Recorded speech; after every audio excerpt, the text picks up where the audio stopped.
Hi Earth Signs, Gemini, Libra, and Aquarius. Welcome po sa ating channel. At ito ay inyong Daily Gabay Tarot Reading for April 3, 2024.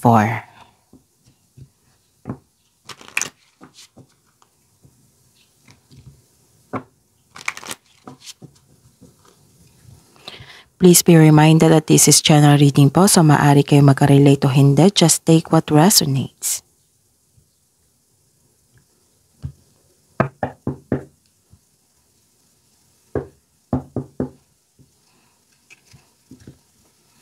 Gamitin ang reading na ito bilang gabay lamang.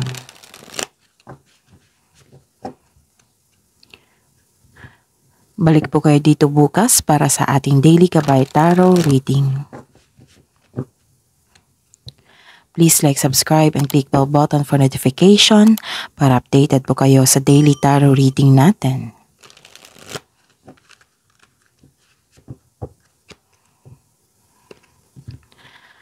Para po sa gusto magpa-reading, maaari nyo pong makuha ang link. Nasa description box po ito. Message nyo lang po ako sa Messenger. Maraming salamat po.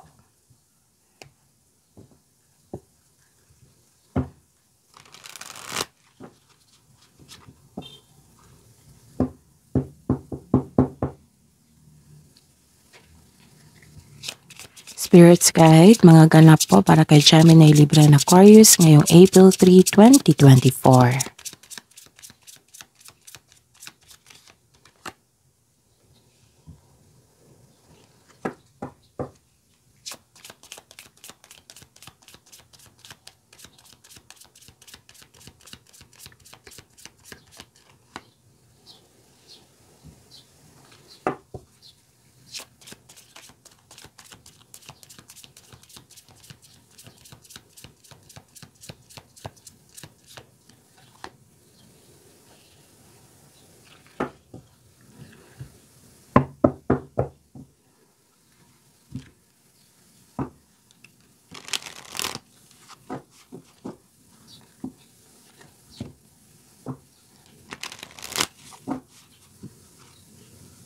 Spirits Guide, mga mensahe po para kay Gemini, Libra, and Aquarius ngayong April 3, 2024.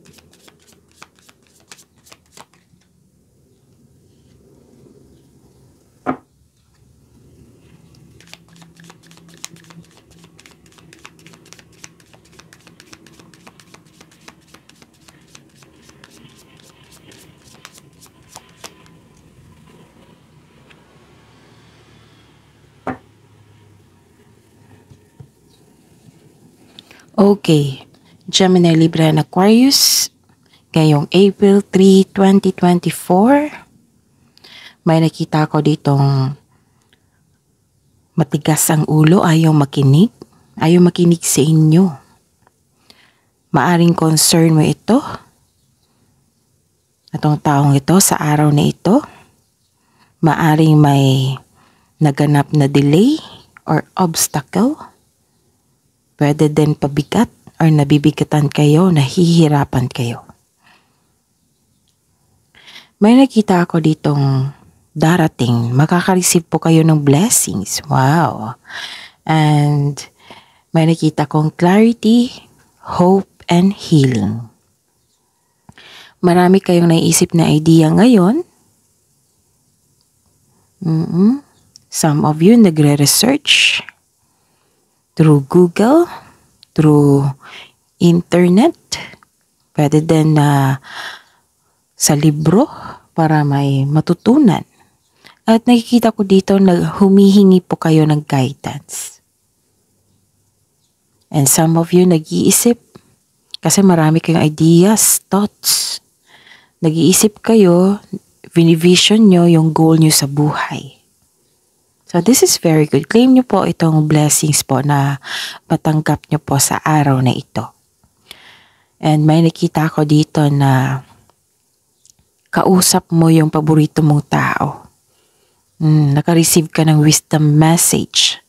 Humihingi ka ng payo sa kanila. At nakikita ko dito yung suporta nila sa iyo.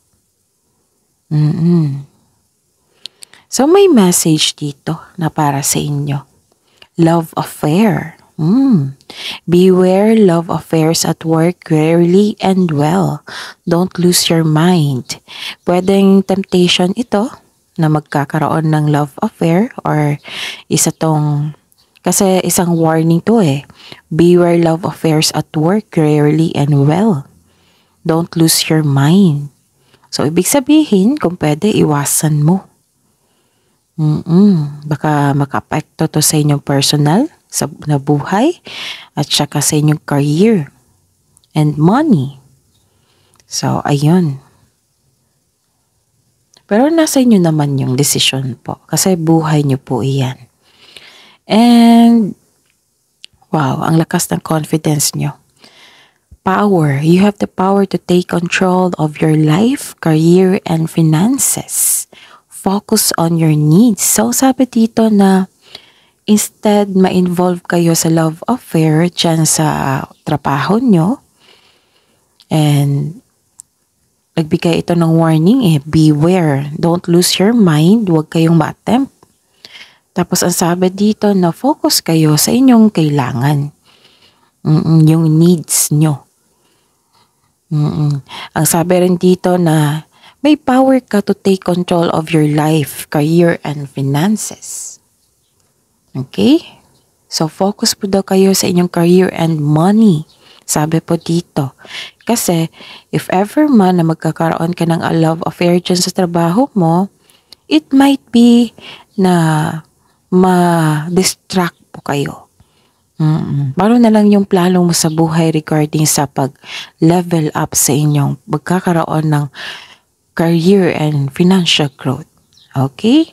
So, this is a warning and this is a message na kailangan nyo mag-focus sa inyong career and money.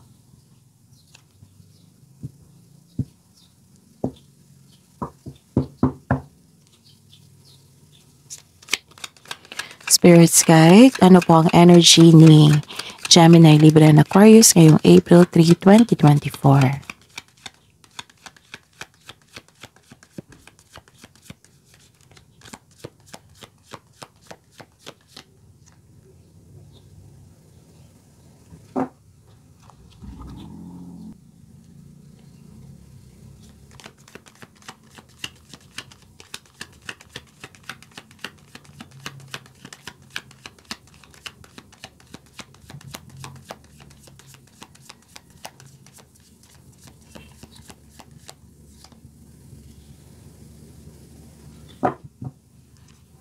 Spirits Guide, Career and Money ni Gemini, Libra, and Aquarius ngayong April 3, 2024.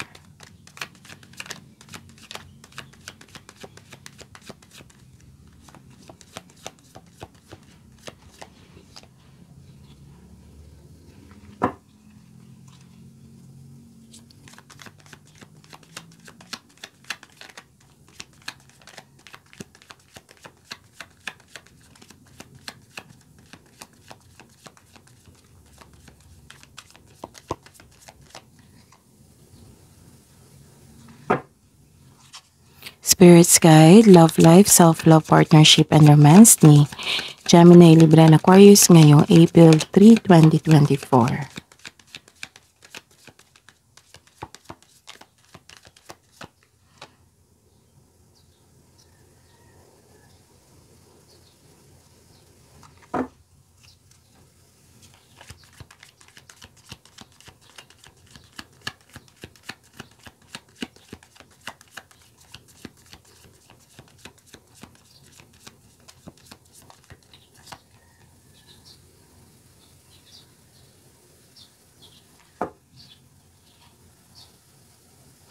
Okay, Gemini, Libra, and Aquarius, please visit our channel po.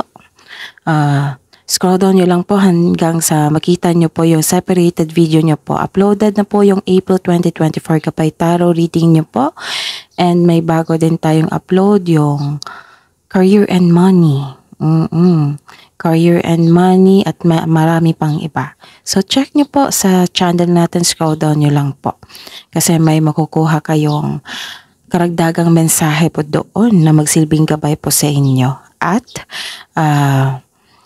open na rin yung schedule natin for booking Sa mga gustong mag-personal reading, check nyo po yung description box ng video na ito. May link po dyan. I-click nyo po at i-message nyo ako for inquiry and for booking. Maraming salamat po. So, Gemini, Libra and Aquarius ngayong April 3, 2024. May nakita ako dito na kahapon or ngayon na nagkaroon ng despair or hopelessness. Nawalan kayo ng pag-asa sa iniisip nyo ngayon. Pero decided ka na ayaw mo nang mag-overthink. Opo, ayaw mo nang mag-overthink, kinakaya mo ang sitwasyon. Okay. And siguro nainip ka. Siguro nainip ka kasi may nakita ako ditong nagkaroon ng delay. So, this is the clarification of your card here na nagkaroon ng delay. Siguro naiinip ka, nahihirapan ka, nabibigatan ka kasi kailangan mo yung hinihintay mo pero nagkaroon ng delay. So, some of you nagkaroon ng you felt naiinip And ayun, kailangan lang natin intindihin, maghintay, habaan ang pasensya. Okay? So, make yourself busy din habang hinihintay mo ito. Tapos may sabi rin dito na may dumating na opportunity na hindi mo napansin. Maaring nagkaroon ng delay kasi may gustong ipa-realize sa iyo ang universe na may binigay silang opportunity na hindi mo napansin. Na kailangan mong pansinin bago tong dumating yung delay na hinihintay mo. Hindi mo ito nakita dahil you are trying too hard or nakafocus ka sa isang opportunity. And the universe asking you to loosen grip and relax. Mag-reconnect ka at mag-ask ka ng divine assistance. Mag-reconnect ka sa inyong intuition. Kung ano itong opportunity na na-miss nyo. And may nakita ako dito na ingatan nyo po ang inyong kaperahan. Kasi may nakita akong loss of money dito. So possible na may kumuha sa inyong money or napagasta kayo na hindi nyo namalaya na nagkaroon ng disbalance sa inyong budget, sa inyong kaperahan. Okay? So, kung hindi pa ito nangyari, kailangan mag-ingat po. Check nyo po yung kaperahan nyo. Tapos, control on overspending. Okay? Tapos, mag-ingat din. Mag-ingat din. Kung balanse pa yung pera nyo, yung budget nyo, mag-ingat din kayo. Ingatan ang kaperahan para hindi mawala. Okay? And, okay. Sa career and money, para kay Gemini, Libra, and Aquarius.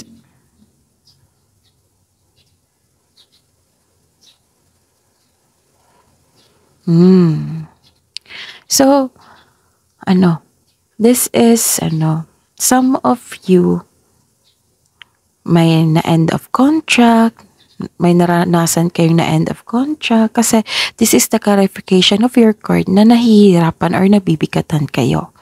It might be hindi nyo patanggap yung mga nangyari or may naalala kayo na tapos na.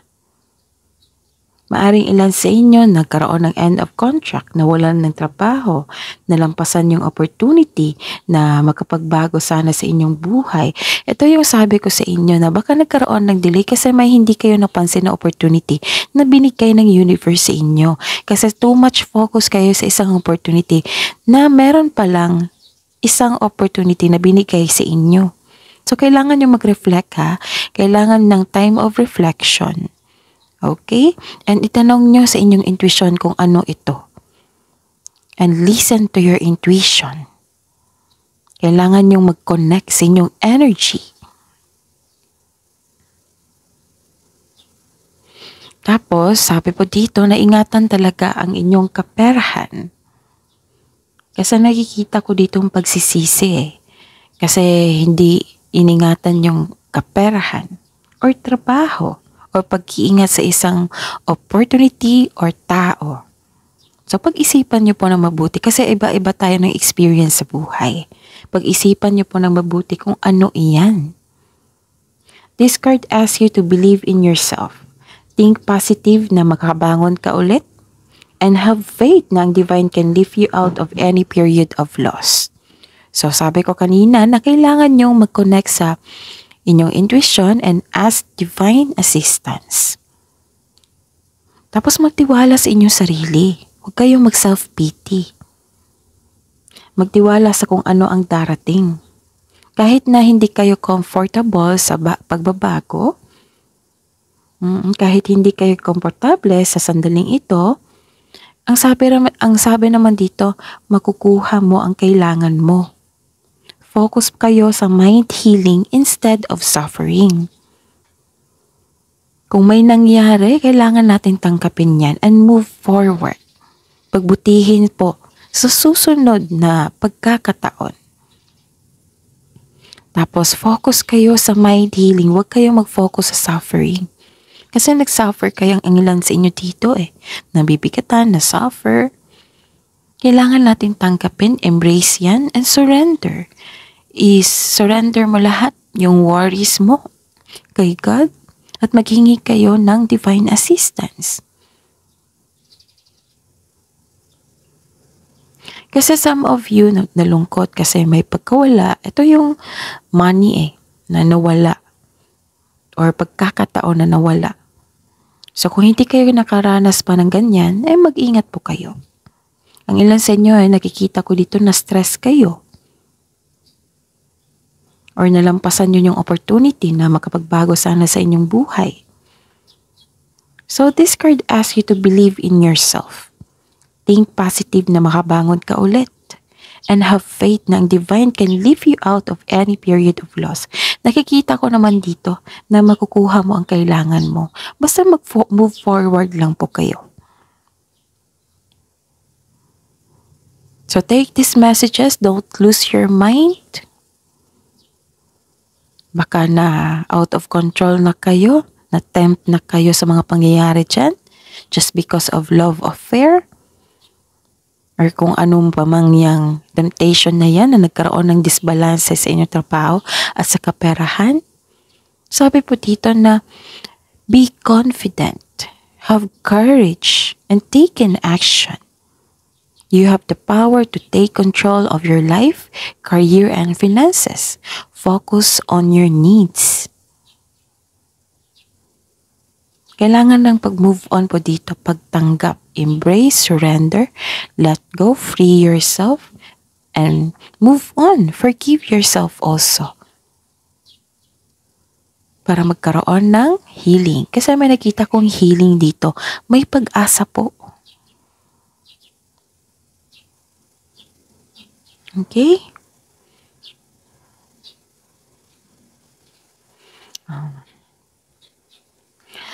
Maybe, na-stress kayo or na-down kayo kasi may naranasan kayong argument or kaaway. Or maybe, na-down kayo kasi nainip kayo kasi nagkaroon ng delay na kailangan mo sana.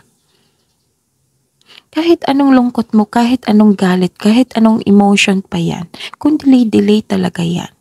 Kailangan lang natin pagtanggap at habaan ng pasensya.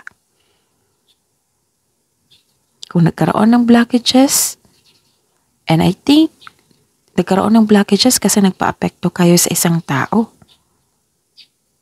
Kung wala kayong kasalanan, kung wala kayong mali na ginawa sa inyong kapwa, then huwag kayong magpa-apekto. Kasi it's just a waste of energy. If I were you, yung energy na ganyan, ibigay nyo sa trabaho nyo. May ma-earn pa kayo. May ma-earn pa kayong pera. May ma-earn pa kayong learnings. Productivity.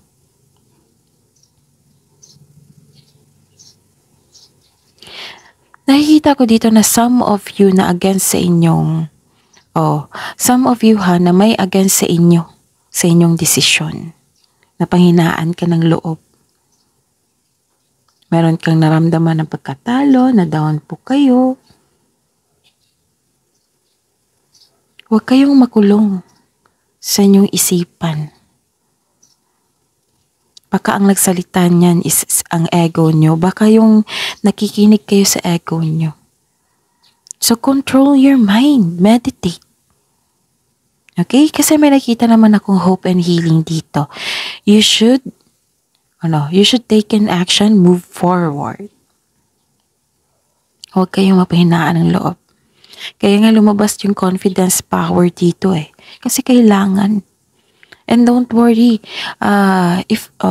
kasi lumabas dito na humingi ka ng advice sa paborito mong tao. It might be, this is matured enough, marami experience. It might be this is your mentor, elders, parents, or boss. Humingi kayo ng advice para magkaroon ng hope and healing. Para magkaroon kayo ng inspiration at maibalik kayo na magkaroon ng motivation and move forward. Sa love life, self-love, partnership, and romance, nagkaroon ng disharmony dito. May iniisip ka tungkol sa isang tao na waste ang time mo sa kanya.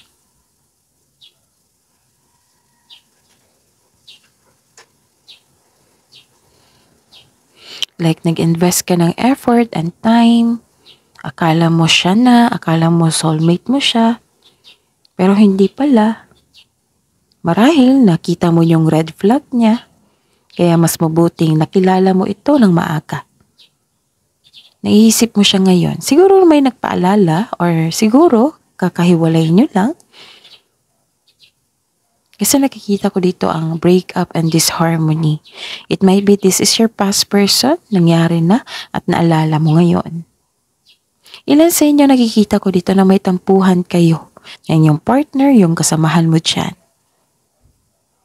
This card asks you to trust your intuition. Listen to your intuition.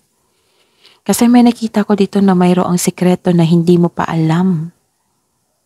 Marahil nagkaroon ka ng alinlangan dahil ito sa intuition mo. So, kailangan nyo mag-connect sa inyong intuition. Sa mga bago dito, kung paano mag-connect sa inyong intuition, please be reminded na iba-iba po tayo ng pag-process niyan. Kung hindi kayo makameditate ng maayos, take a long walk.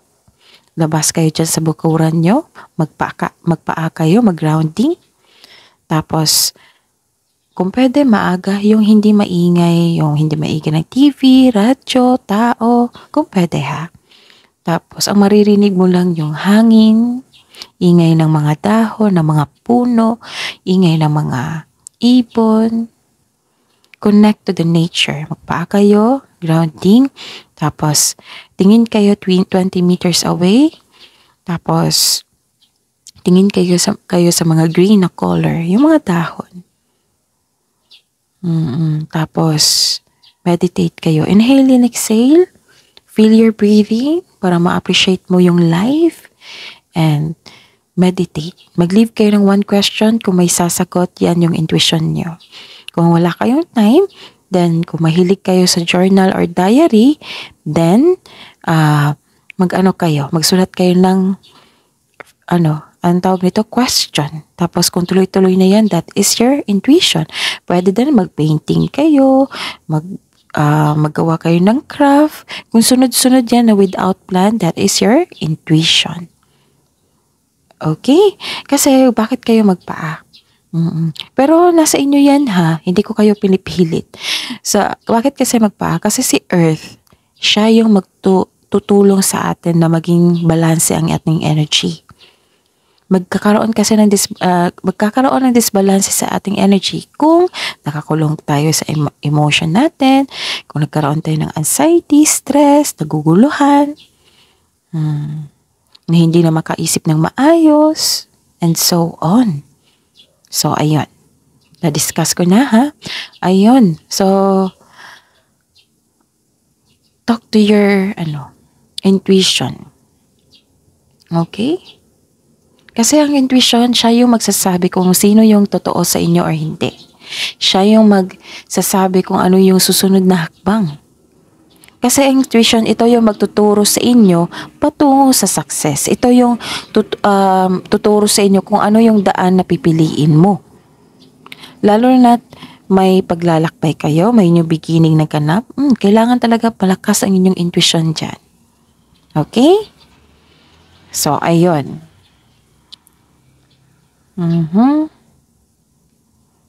Ano pa? Okay. And some of you nagkaroon ng satisfaction and abundance.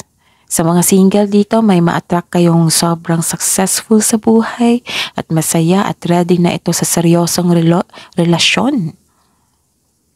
Sa mga may relasyon sa buhay mag-asawa, love and happiness overflow. Sobrang satisfied kayo sa relasyon nyo ngayon, kaya deserve nyo mag-relax at enjoy. So hati yung ganap ngayon. Yung iba may naalala sa past.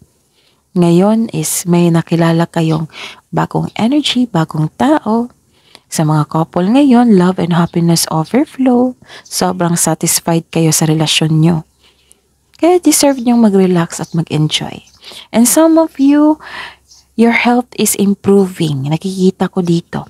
And you're welcoming overall feelings of happiness and joy. So, sabi po ng card dito na make a wish and continue to follow your intuitive guidance on your path. Follow your intuition. This card signal abundance in all areas of life. Ang ganda. So, this is nearing completion, solitude, may na-realize kayo. This is satisfaction and abundance. Thankful kayo sa mga biyayang natanggap niyo po. You have overflowing abundance. Successful and satisfied kayo sa buhay. So this card asks you to relax and enjoy. Relax and enjoy what you've worked hard to achieve. Share your good fortune to others and your generosity will always flow back to you.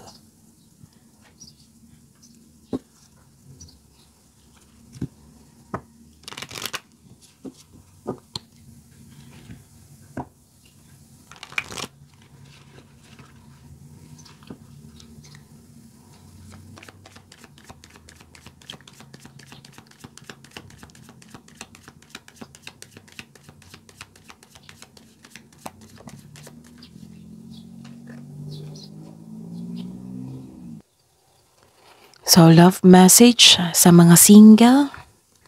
Soak in a bath.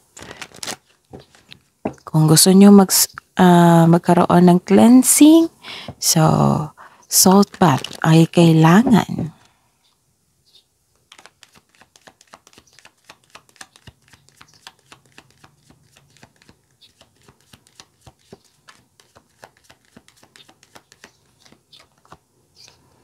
Okay, the universe is guiding you to that special person.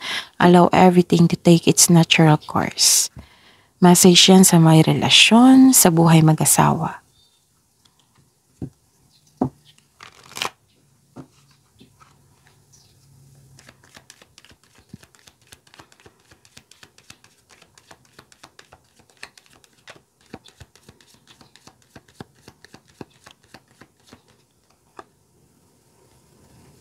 Okay. So, sabi po dito na begin now.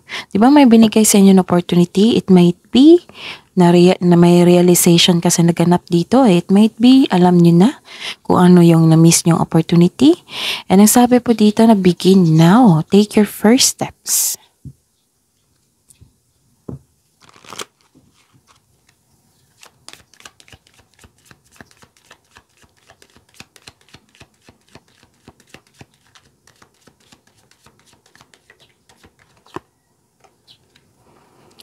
Your commitment is being tested. So this is the clarification of your card here. Yung love affair, yung temptation. So ito, your commitment is being tested. Commitment sa inyong sarili or commitment sa inyong partner.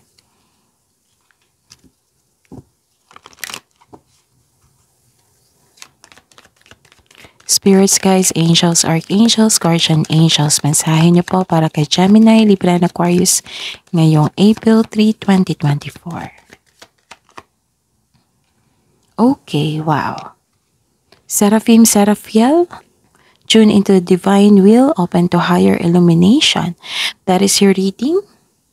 Gemini, Libra, and Aquarius for today, April 3, 2024.